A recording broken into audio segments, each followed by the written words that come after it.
Okay case, இன்றைக்கி நம்ம பார்க்க போகிறது மாலிகுலர் மாஸ்.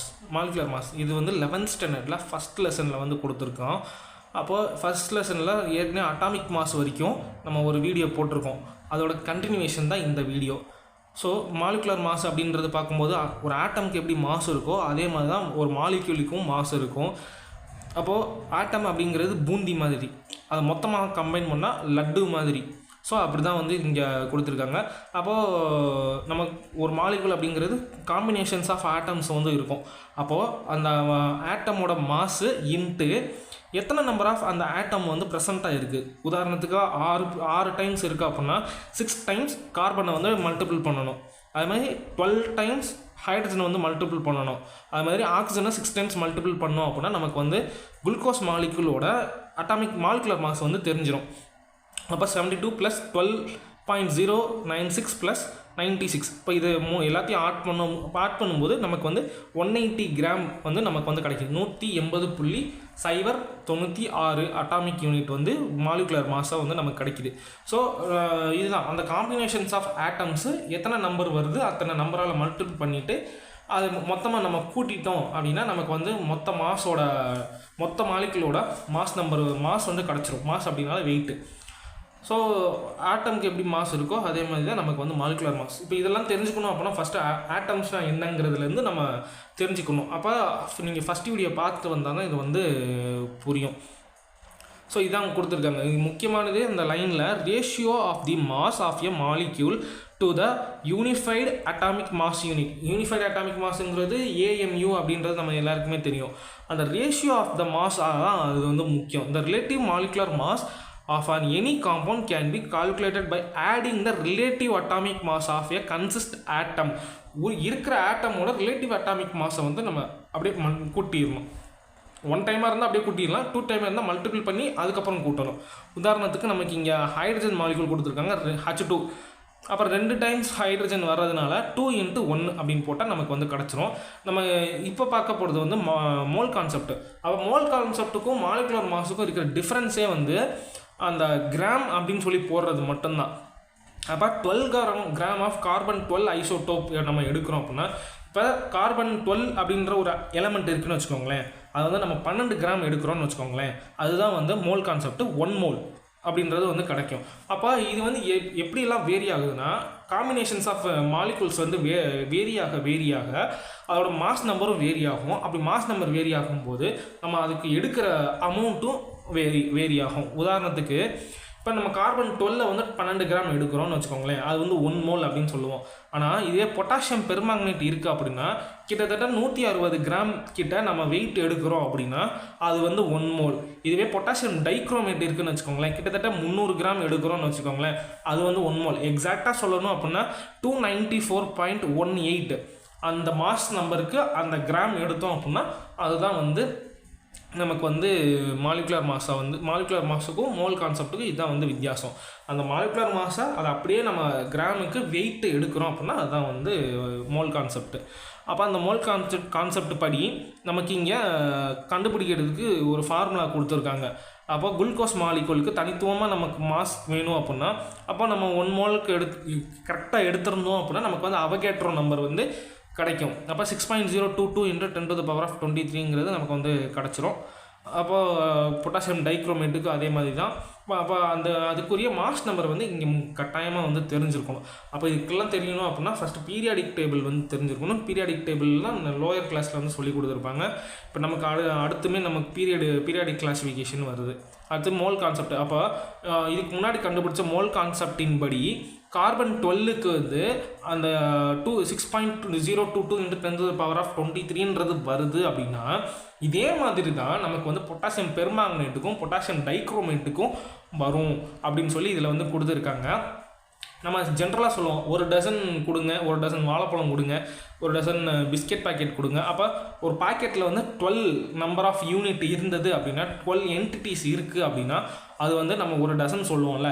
இங்கே அதே மாதிரி தான் அந்த அளவுக்கு 6.022 × 10⁻23 அந்த நம்பர் வந்து இருக்குது அப்படின்னா அது வந்து 1 மோல் அப்படின்னு சொல்லுவோம். மோல் அப்படின்னு சொல்லி நம்ம குறிப்பிடுறோம். ஸோ இதுதான் வந்து சயின்டிஸ்ட் வந்து சொல்லியிருக்கிறாங்க.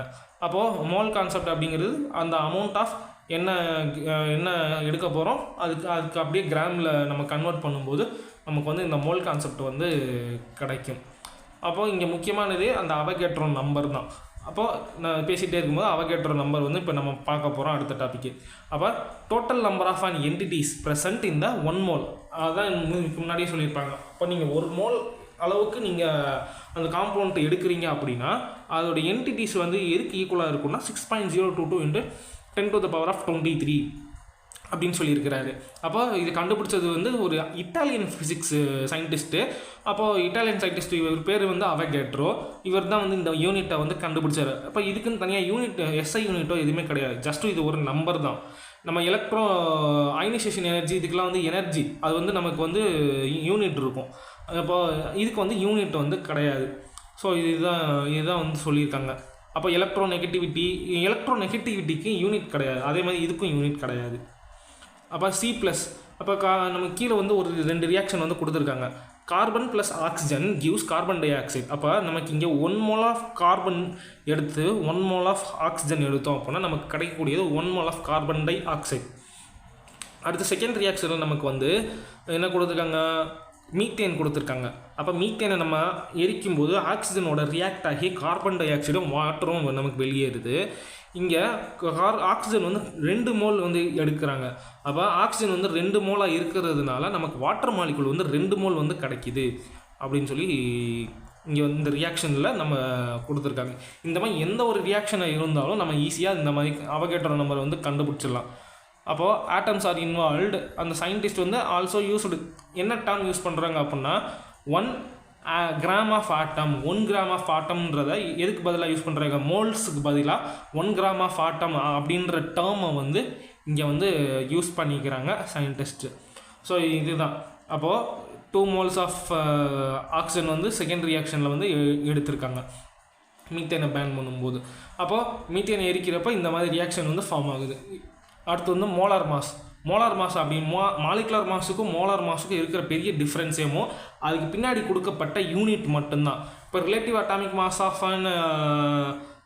என்னது ஆக்சிஜன் ஆட்டம் இருக்குது அப்படின்னா அதோட ஆக்சிஜனோட அதாவது ஹைட்ரஜனோட மாஸ் நம்பர் என்ன 1.008. இதே மாதிரி ஆக்சிஜனுக்கு மாஸ் நம்பர் என்ன 16, கார்பனுக்கு மாஸ் நம்பர் என்ன 12. அப்போ 12 அட்டாமிக் யூனிட்னு போட்டோம்னா மாஸ் நம்பர். அதுவே கிராம் பெர் மோல் அப்படின்னு சொல்லி போட்டோம் அப்படின்னா அது மாலிகுலர் மாஸ். அப்போ molecular mass of a compound is equal to எதுக்கு equal, sum of the relative atomic masses of the கான்ஸ்டிடியூயன்ட்னா எத்தனை ப்ரெசென்ட் ஆகிருக்கோ அது. இப்போ ஹைட்ரஜன் கார்பன் ஆக்சிஜன் இதெல்லாம் ப்ரெசென்ட் ஆகிடுனா அதை அப்படியே சம்மப் பண்ணிக்கிட்டே வரணும்.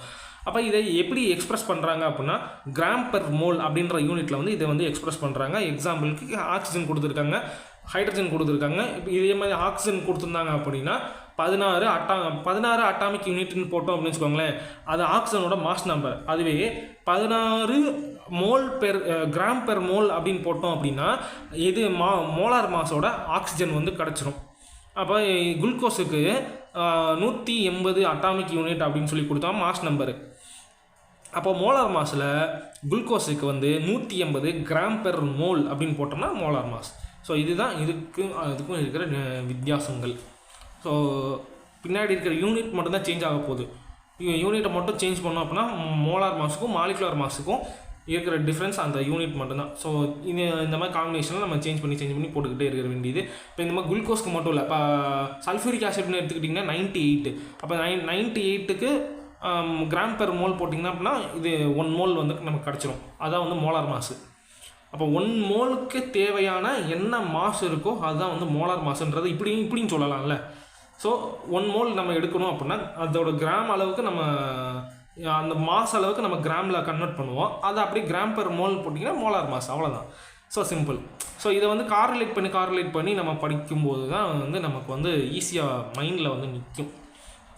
அடுத்து molar volume. So molar volume அப்படின்னும்போது ஒரு ஆட்டம் இருக்குது, அந்த ஆட்டமோட கேசியஸ் ஸ்டேட்டுக்கு நம்ம கொண்டு போகிறோம். பொட்டாசியம் இருக்குன்னா அந்த பொட்டாசியமை கேசியஸ் ஸ்டேட்டுக்கு கொண்டு போயிட்டு சட்டன் ப்ரெஷர் வால்யூமில் வந்து ப்ரெஷர் டெம்பரேச்சரில் வந்து கொண்டு வரும்போது நமக்கு வந்து அதோட ஆக்குபைடு வால்யூம் வந்து நம்மளால் கண்டுபிடிக்க முடியுது. இப்போ உதாரணத்துக்கு பொட்டாசியம் அப்படிங்கிறத வந்து ஸ்டாண்டர்ட் டெம்பரேச்சர் ப்ரெஷரில் வந்து 1 bar ப்ரெஷரில் வந்து நம்ம கண்டுபிடிக்கணும் அப்படின்னா, அது 1 bar ப்ரெஷர் கொடுக்கும்போது அது எந்தளவுக்கு வால்யூம் ஆக்குபை பண்ணுது அப்படின்னா 22.71 அப்படின்ற ஸ்பேஸை வந்து ஆக்குபை பண்ணுது. நெக்ஸ்ட் வந்து 273 கெல்வின் 1 அட்மாஸ்பரிக் ப்ரெஷர். அங்கே 1 bar ப்ரெஷர், இங்கே 1 அட்மாஸ்பரிக் ப்ரெஷர். அப்போ இப்போ எவ்வளோ வால்யூம் ஆக்குபை பண்ணுது அப்படின்னா 22.4 அப்படின்ற நம்பரில் வால்யூமை வந்து ஆக்குபை பண்ணுது. நெக்ஸ்ட் வந்து அதுவே 1 atmospheric pressure room temperature room ப்ரெஷரில் கண்டக்ட் பண்ணும்போது 24.5 அப்படின்ற கெப்பாசிட்டியை வந்து அது வந்து ஆக்குபை பண்ணுது. ஸோ இதுதான் வந்து மோலார் வால்யூம். அந்த பொட்டாசியம் அப்படின்ற கேஸை வந்து பொட்டாசியம் அப்படின்ற மெட்டலை வந்து கேசியஸ் ஸ்டேட்டு கொண்டு போயிட்ட பிறகு நம்ம இதை வந்து கண்டுபிடிக்கலாம். பொட்டாசியம் மட்டும் இல்லை, இப்போ குளோரினா எந்த ஒரு ஆட்டமாக இருந்தாலும் பரவாயில்ல, எந்த ஒரு இதுவாக இருந்தாலும், ஆனால் கேசியஸ் ஸ்டேட்டில் இருக்கணும். கார்பன், ஆக்சிஜன் இதெல்லாமே கார்பன் சாலிடாக இருக்குன்னா அது கேசியஸ் ஸ்டேட்டில், மீத்தேன் கேஸ் இருக்குது அப்படின்னா நம்ம அதுக்கும் கூட இந்த மாதிரி கண்டுபிடிக்கலாம். அப்போ 273 கெல்வின் அந்த மாதிரி வரும். அது gram equivalent concept. Gram equivalent concept அப்படிங்கிறது வேறு ஒன்றுமே இல்லை. இப்போ நம்பர் ஆஃப் ரீப்ளேசபிள் ஹைட்ரஜனோ இல்லை பொட்டாசியமோ, நம்பர் ஆஃப் ரீப்ளேசபிள் ஆட்டமை எந்த ஆட்டம் வந்து ரீப்ளேஸ் பண்ண வருது அப்படிங்கிறத பொறுத்தும் இது வந்து மாறும். இப்போ உதாரணத்துக்கு இப்போ சல்ஃபியூரிக் ஆசிட் வந்து கொடுத்துருக்காங்க, இங்கே ஜிங்க் சல்ஃபேட் வந்து மாறுது, ஹைட்ரஜன் வந்து வெளியேறுது. அப்போ அந்த ஜிங்க் அப்படின்ற மெட்டல் வந்து ஹைட்ரஜனை ரீப்ளேஸ் பண்ணணும் அப்படின்னா அதுக்கு தேவைப்படும் அந்த மாஸ் தேவைப்படும் அந்த இது வந்து இருக்கணும். அந்த மாலிகுல்ஸ் வந்து மாலிகுலோட ஹைட்ரஜன் மாலிகுலாக இப்போ காப்பர் அப்படின்னா காப்பர் வந்து 2+, ஜிங்க்கும் 2+. அப்போது இது மாதிரி நம்ம வந்து காப்பர் சல்ஃபேட்டாக மாறும், ஜிங்க்னா ஜிங்க் சல்ஃபேட்டாக மாறும். அப்போ நம்பர் ஆஃப் ரீப்ளேசபிள் ஹைட்ரஜன் என்ன 2. அப்போ அந்த 2 ரீப்ளேசபிள் ஹைட்ரஜனுக்கு ஏற்ற மாதிரி நம்ம இங்கே வந்து கொடுக்கணும். அப்போ நமக்கு ஜிங்க்கு பார்க்கும்போது 65.38 கிராம்ஸில் வந்து இருக்குது. அப்போ 2 ஆக்சிஜனுக்கு 2 ஹைட்ரஜனுக்கு பார்த்தீங்க அப்படின்னா ஒரு 2.016 கிராமு. அப்போ நம்ம இதை டிவைட் பண்ணி நம்ம ஒரு ஹைட்ரஜன் ரீப்ளேஸ் பண்ண தேவையான எனர்ஜி வந்து என்னன்னு பார்க்கும்போது நம்ம 65.38 வந்து நம்ம 2ஆல் டிவைட் பண்ணோம் அப்படின்னா இங்கே 2 ஹைட்ரஜன் இருக்குது, அதனால் 2ஆல் டிவைட் பண்ணுறோம். அப்போ 3 ரீப்ளேசபிள் ஹைட்ரஜனோ இல்லை வேறு ஏதோ ஆட்டம் இருந்தது அப்படின்னா கீழே டிவைடட் பை 3ன்னு போடணும். இப்போ H3PO4 இருக்குது, பாஸ்பாரிக் ஆசிட், அதில் 3 ரீப்ளேசபிள் ஹைட்ரஜன் இருக்கும். அப்போ அங்கே 3ஆல் வந்து டிவைட் பண்ணணும். அப்போ இது அந்தந்த காம்பவுண்டுக்கு ஏற்ற மாதிரி வேரியேஷன் வந்துக்கிட்டே இருக்கும். அப்போது இங்கே நமக்கு என்ன கிடைக்கிது, ஒரு ரீப்ளேசபிள் ஹைட்ரஜனுக்கு தேவையான மாஸ் என்ன 32.69. அப்போ ஈக்குவலண்ட் மாஸ், அந்த கிராம் ஈக்குவலண்ட் மாஸ் வந்து நமக்கு வந்து 32 கிராம் இருந்தது அப்படின்னா ஒரு ஹைட்ரஜனை ரீப்ளேஸ் பண்ணிடலாம். அப்போ அதே அளவுக்கு இன்னொரு ஹைட்ரஜனை ரீப்ளேஸ் பண்ணணும்னா இன்னொரு 32. அப்போ மொத்தமாக 64 வந்து நமக்கு வந்து தேவைப்படுது. அப்போ நமக்கு வந்து ஜிங்க்குக்கு வந்து 65 வந்து இருக்குது. அப்படின்றப்போ ஈஸியாக வந்து ரீப்ளேஸ் வந்து பண்ணிடும். ஸோ இதுதான் வந்து கிராம் ஈக்குவலண்ட் கான்செப்ட். இப்போ இது காப்பர்னா காப்பர் 2+, காப்பர் 2+க்கு என்ன இது மாஸ் நம்பர்ன்றதை பார்க்கணும்.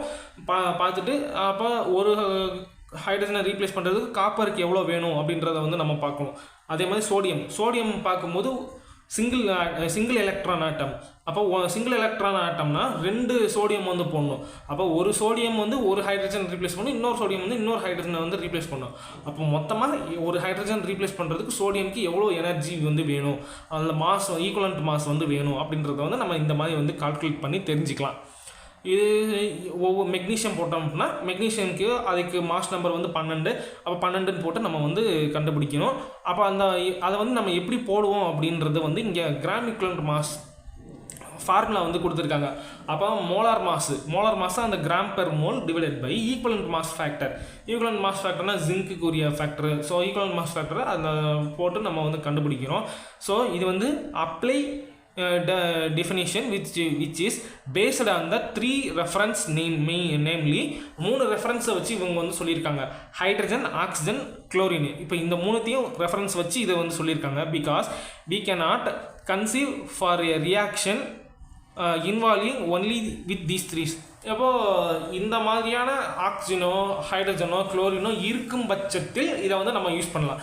இப்போ இது எதுவுமே இல்லாமல் வெறும் ஹைட்ரஜன் இல்லாமல் வந்து வாய்ப்பே கிடையாது. ஏன்னா ஹைட்ரோ கார்பன் வரும்போது ஃபுல்லாகவே ஹைட்ரஜன் தான் வரும். ஆக்சிஜன் அந்த இடத்துல இல்லை அப்படின்னா அது பிரச்சனை இல்லை. இப்போ ஆக்சிஜன் ஒரு வேலை இருந்துச்சுன்னா நம்ம அதுக்கேற்ற மாதிரி நம்ம இங்கே வந்து கண்டுபிடிக்கணும். அப்போ ஆக்சிஜன் இருக்கும் பட்சத்தில் இது சல்ஃபரிக் ஆசிட் இருக்குது. சல்ஃபரிக் ஆசிடோட மாஸ் நம்பர் வந்து 98. அப்போ அந்த 98ல் நம்பர் ஆஃப் ரீப்ளேசபிள் ஹைட்ரஜன் என்ன 2. அப்போ அதை நம்ம டிவைட் பண்ணோம் அப்படின்னா அப்போ சல்ஃபரிக் ஆசிடில் இருக்கிற 2 ஹைட்ரஜனை ரீப்ளேஸ் பண்ணணும் அப்படின்னா நமக்கு எந்த அளவுக்கு எனர்ஜி வேணும்? 49 கிராம் அளவுக்கு 49 அப்படின்ற மாஸ் இருந்தது அப்படின்னா அந்த 2 ஹைட்ரஜனை வந்து ரீப்ளேஸ் பண்ணிடலாம். கிராம் ஈக்குவலன்ட் மாஸ் அதுதான் வந்து இங்கே கொடுத்துருக்காங்க இந்த டேபிளில். அப்போ இந்த டேபிள் வந்து எதுக்கானது? ஈக்குவலன்ட் மாஸ் ஆஃப் ஆசிடாக இருக்கலாம், பேஸாக இருக்கலாம், சால்ட்டாக இருக்கலாம், ஆக்சிடைசிங் ஏஜெண்ட்டாக இருக்கலாம், அப்புறம் வந்து ரெடியூசிங் ஏஜெண்ட்டாக இருக்கலாம். ஸோ கீழே வந்து பேஸ் கொடுத்துருக்காங்க, பேஸ் KOH. அப்போ அதில் நம்பர் ஆஃப் ரீப்ளேசபிள் பொட்டாசியம் என்ன 1. அப்போ பொட்டாசியமோட அந்த KOHோட மாஸ் நம்பர் வந்து 56 டிவைடட் பை 1 வச்சு டிவைட் பண்ண கண்டிப்பாக அதே 56 கிராம் ஈக்குவலன்ட் மாஸ் தான் வந்து வரும். அப்போ ஒரு ஹைட்ரஜனை ஒரு பொட்டாசியமை ரீப்ளேஸ் பண்ணணும் அப்படின்னா அந்த அளவுக்கு மாஸ் வந்து வேணும். அப்போ சோடியம் வச்சு நம்ம ரீப்ளேஸ் பண்ண போகிறேன் அப்படின்னா நமக்கு NaOH வந்து மாறும். இப்போ வந்து சல்ஃபரிக் ஆசிடை வந்து ஜிங்க் வச்சு நான் ரீப்ளேஸ் பண்ண போகிறேன் அப்படின்னா 2 ஹைட்ரஜனை எடுத்துகிட்டு ஒரு ஜிங்க் போய் அட்டாச் ஆகிடும். அப்போ ஜிங்க் அட்டாச் ஆகிடுச்சுன்னா நமக்கு ஹைட்ரஜன் கேஸ் வந்து நமக்கு தனியாக வந்துடும். சல்ஃபரிக் ஆசிடில் இருக்கிற H தனியாக புரிஞ்சிச்சுன்னா சல்ஃபேட் அயான் வந்து அந்த ஜிங்க் அயானோட போய் அட்டாச் ஆகிடும். ஸோ இதுதான் இப்போ இந்த அளவுக்கு மாஸ் இருந்தால் மட்டும்தான் சல்ஃபரிக் ஆசிடில் இருக்கிற 2 ஹைட்ரஜனை வந்து ரீப்ளேஸ் பண்ண முடியும். இதை வந்து கொடுத்துருக்காங்க. ஸோ இது மாதிரி எக்ஸாம்பிள்ஸ்லாம் தனியாக வேணும் அப்படின்னா நான் தனியாக எழுதி சொல்லி கொடுக்குறேன். அது வேணும், எத்தனை பேருக்கு வேணும் அப்படின்னு சொல்லி கமெண்ட் செக்ஷனில் சொல்லுங்கள்.